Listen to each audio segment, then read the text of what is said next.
नमस्कार। अलका एक खेल शिक्षिका है। आज वो सुबह से दोपहर तक मैदान में ही है। आज का जिला स्तरीय खेल की तैयारी चल रही है। सभी खिलाड़ी काफ़ी उमंग से तैयारी कर रहे हैं। अलका भी उनके उत्साह को देखकर पूरे समर्पण से कोचिंग दे रही थी। मनोज ने 2 बार फ़ोन करके पूछा भी है कि आज बहुत समय लगा। अलका ने कह दिया कि अभी 2 घंटे और लग जाएंगे। इस समय एक ब्रेक चल रहा है। अलका भी कॉफ़ी पीते हुए आराम से बैठ गई है। कुछ छात्र अब भी दौड़ भाग कर रहे हैं। इन सब में अलका को अपना अतीत नजर आता है। अगर उसके पैर की हड्डी न टूटी होती तो आज वो राष्ट्रीय स्तर की खिलाड़ी तो जरूर होती।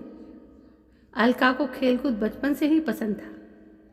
साथ ही साइकिल रेस तो उसका जुनून ही था। हर साल एक ऐसी साइकिल रेस होती थी जिसमें 14 से लेकर 18 साल तक के ही प्रतिभागी शामिल हो सकते थे। अलका 4 साल तक उसमें विजेता रही, मगर 5वें साल को उसको सड़क पर ऐसी खतरनाक ठोकर लगी कि वो 4 महीने ठीक से चल तक ना सकी। फ्रैक्चर ऐसा हुआ कि 2 महीने बाद अपने आप फिर से हड्डी में दरार आ गई। लेटे लेटे उसका वजन और दुख दोनों ही बढ़ गए थे।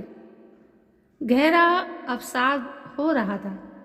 उसे खेलकूद से डर लगने लगा था। फिर एक दिन उसने एक युवक को देखा। वो बैसाखी पर चलकर भी अपना कारोबार कर रहा था। उस दिन अलका ने फिर हिम्मत की।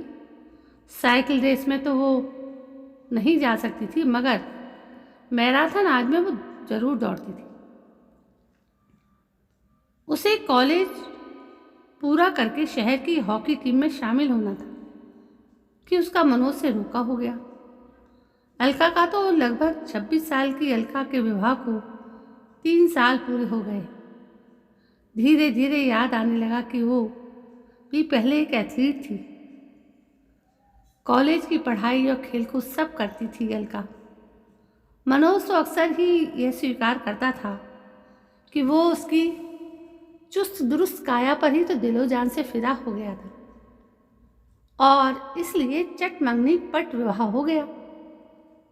जब पिछले साल पति मनोज की नई नौकरी के लिए गाजियाबाद जाना हुआ तो अलका को अपना खिलाड़ी रूप फिर से याद आने लगा और उसने एक स्कूल में प्रार्थना पत्र लगा दिया। अलका को खेल शिक्षक की नौकरी मिल गई। अलका मेहनतकश है। उसका मन लग गया है। ये एक निजी स्कूल है, 8वीं तक का है। खिलाड़ी बच्चे बहुत ही अच्छे हैं। अलका सबको खूब अभ्यास कराती है। मनोज यहाँ एक चावल की मिल में नौकरी करता है। इस साल नई नौकरी में आने के बाद अब वो सुपरवाइज़र हो गया है। अलका ने मन ही मन मनोज को याद किया। वो अच्छी तरह जानती है कि आज वो ठीक 4 बजे आया होगा। पहले वो एक कॉफ़ी बनाएगा, फिर अलका के लिए सैंडविच बनाकर रख देगा। अलका का सब खूब ख्याल रखता है मनोज। अलका भी तो सरल मन की है। बाहर से लोहा और भीतर से मोम है। मनोज और उसका बंधन इसलिए इतना मजबूत है। वो मनोज की मित्र मंडली या उसकी देर रात की पार्टी आदि किसी चीज़ से टोका टोकी कभी नहीं करती। रविवार को वो दोनों हाट जाते हैं। अपने लिए ज़रूरी सामान लेकर आ जाते हैं।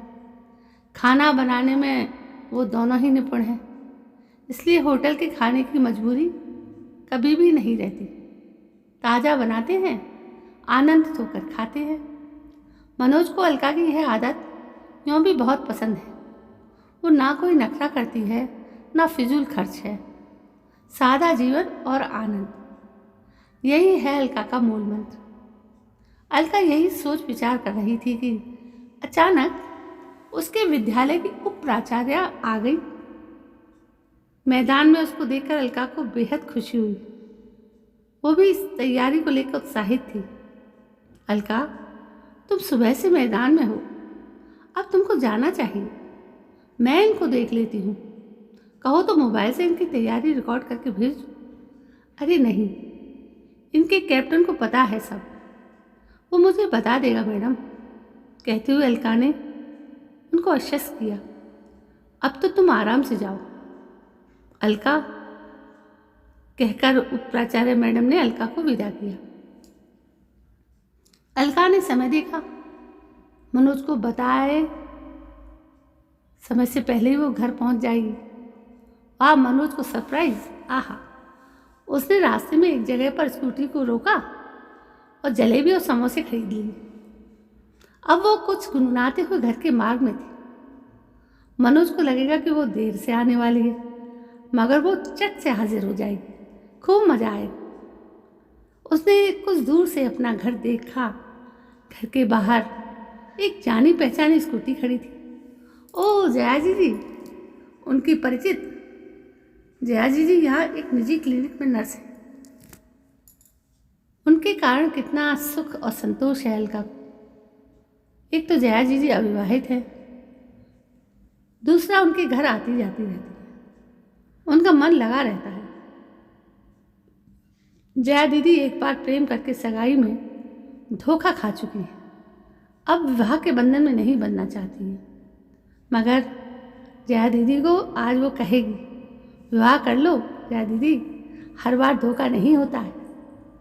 वो उनको जीती जागती मिसाल देगी कि जया दीदी जरा मेरे मनोज को भी तो देखो, कितना सज्जन है, कितना सलोना सजन, उनको भी जरूर मिलेगा। यही सोचती हुई वो पहुंच गई घर के बाहर। लेकिन बाहर तक खिल खिल कर हंसने की आवाज़ आ रही थी। ओ मेरी जान जया! मनोज के मुंह से ये सुना तो अलका घबरा कर ठिठक कर रह गई। कुछ शक हुआ और वो दबे पांव मेन गेट तक आई। अब सब साफ सुनाई दे रहा था।